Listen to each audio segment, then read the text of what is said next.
Hello guys, we are back with our next lecture. In this lecture, let us go through the next question. Okay, so this question belongs to GATE CSE 2010. Okay, so the given question is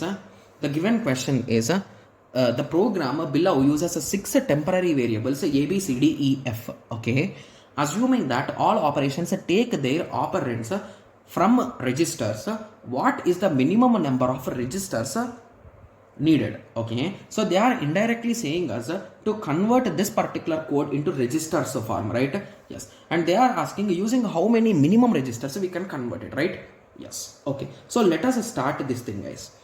Okay, so please concentrate, guys. While doing these problems you should concentrate because we want the minimum number, right? Yes. Okay, so initially we are having three values, so mandatorily we need at least three registers, right? Because initially only we are storing. So what I will do is in R1 I am going to store 1, in R2 I am going to store 10, in R3 I am going to store 20. So the first thing which most of the students will be thinking is, okay, so why are you taking R3? So in the first equation we are having D is equals to A plus D. So please take only A plus D first, then you think of this R3. Yes, you are absolutely correct.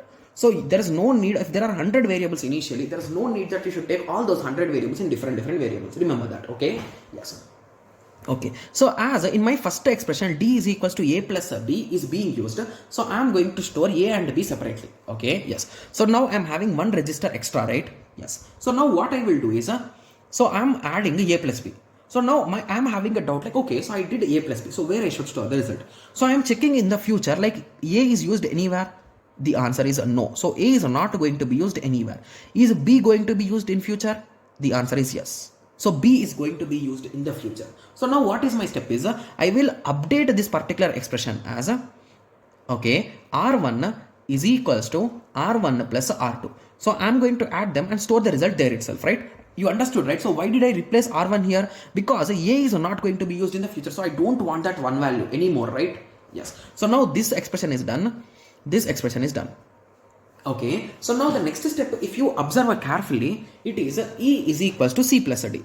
Okay, so now what is in 1? So let me update the values also because we will get more clarity, right? Right? Yes, 11. Okay, so now we are having E is equals to C plus D. So to be clear, I am having a D value in R1, right? Yes, but I am not having C value. So can I remove this R1? No, because it is indirectly D, right? Yes, and R2 is indirectly B. Okay, so B is going to be used in the future. So I need to store this also. So indirectly for C value, I need to bring one more register. So that is the reason why I brought this register, this. Okay, so now I have stored that value, so I can remove that line also. So now what I will do is E. Okay, so I will add R3 plus R1.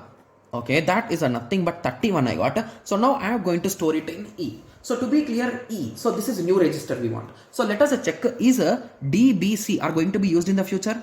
So for a surprise, D is going to be used at the end, B is going to be used here, C is going to be used here. Okay, so now based on this thing, I think we need one more extra register, right?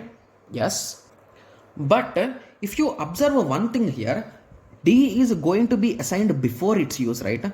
And similarly with B also. So B is also going to be assigned some value before it. So basically B and D are not used in future, guys, because they are not used on the right side before its requirement, right? So I can exchange any one of those values, guys. Got it? Yes, that's a small trick. Okay, yes. So now what I will do is, let us take this R1 only again outside. So let us push that R1 outside and I will update this from D to E, right? Yes. Okay, so now this step is done. So now this value will be 31. Got it?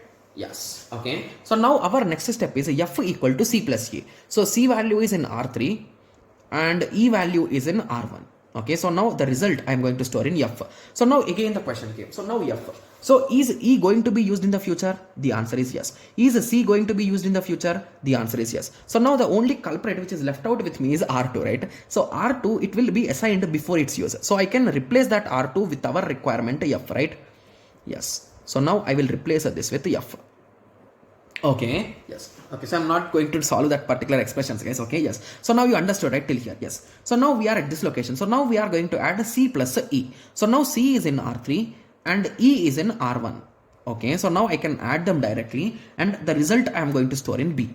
Okay, so now concentrate. Is E going to be used in the future? Yes. And it is going to be assigned before its use. So I think I can replace this E with the B, right? Yes. So now I will replace R1 is equals to R3 plus R1. So now this particular statement is done. Okay, so now the next statement is E is equals to B plus F. So B is in R1 and F is in R2. Okay, so now I think I want to store in a B. So F is going to be used in the future before its assignment only. B is also going to be used in the future. E is also going to be used in the future. So C is a new useless now, right? So I will replace that R3 now. So C will be replaced with the B. Okay, so now I am doing B plus F. So B plus F, that is nothing but R3 plus R2. So now again this result I can store it in E. So E is already available in our list. No, B, F and just give me a second. Did I store in two places B, guys? Just give me a second, guys. Okay, I think here some other variable should be there. So it's F, right? So no, it's not F also. I think I should do the question again, right then. My bad. Okay, yes. So let us solve it again, guys, because these type of mistakes you cannot get that much easily, right? R2 is equals to 10, R3 is equals to 20. Okay, yes. So please concentrate now, guys. I am redoing the same question again. Okay, because I wrote something wrong here. So because of 2 B's we got there, right? Yes. Okay. So the first thing is R1 I'm going to store 1, R2 I'm going to store 10, R3 I'm going to store 20. So now my first expression is D is equals to A plus B. So this is a nothing but A, this is a nothing but a B, this is a nothing but a C, right? Yes. So A plus a B, that is a nothing but R1 plus, I'm writing it neatly now, R1 plus R2 is equals to D. So in the future, A is never going to be used. So I'm going to replace that A value with D, right? Yes. Okay, so now this step, so C plus D, so C is here, D is here, so that is R3 plus R1 is equals to, so similarly again D is not going to be used in the future anymore. Here it is going to be used, but before it's going to be assigned before its use, so I can update that to D. So I am going to update it to R1. So now R1 is E. Okay, yes, so now this step is also done. So now F is equals to C plus E.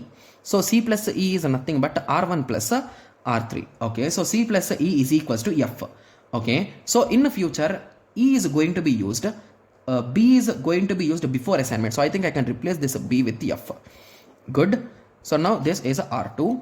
Moving on, B is equals to C plus E. So C plus E is nothing but R1 plus R3 again is equals to B. Okay, so now I want a B, so I'm going to use that B in future. So I need to store it somewhere. So in future I'm going to store F. Similarly, I'm going to use E but before assignment. So I think I can convert this into B, right? Yes. Okay, so now this is a nothing but R1. So now E is equals to B. It is available in R1 plus F. So F is available in R2. Okay, I'm going to store in E. So E is not in our list, so I need to store it somewhere. So in future, D is going to be used before its assignment. So after assignment only. So I think I can update that to D. Okay, so D is not there in our list. Okay, so when it comes to F, so F is directly going to be used. So I need to save that F, and C is never going to be used in the future. So I think I can eliminate this C and I can plus E, right? Yes. So instead of E, I wrote B there. So that's the mistake that I did, right? Yes. So R3. So now this step is done, and the end it is a 5 plus E. So 5 plus R3. So I'm going to store a D here. Okay, so D and F. So in any one of these I can replace. So I will replace this to D. Okay, so that is R3. So at the end I'm going to return D plus F. So that is nothing but R3 plus R2.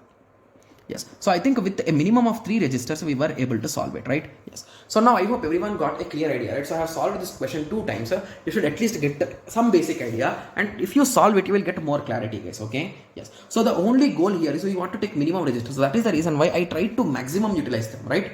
Yes. Okay. So now I hope everyone got a clear idea with respect to this, right? Yes. And to be clear, if you try using 4 registers or 6 registers, also it is possible, right? Yes. So as they asked, minimum 3 will be the correct answer. Got it?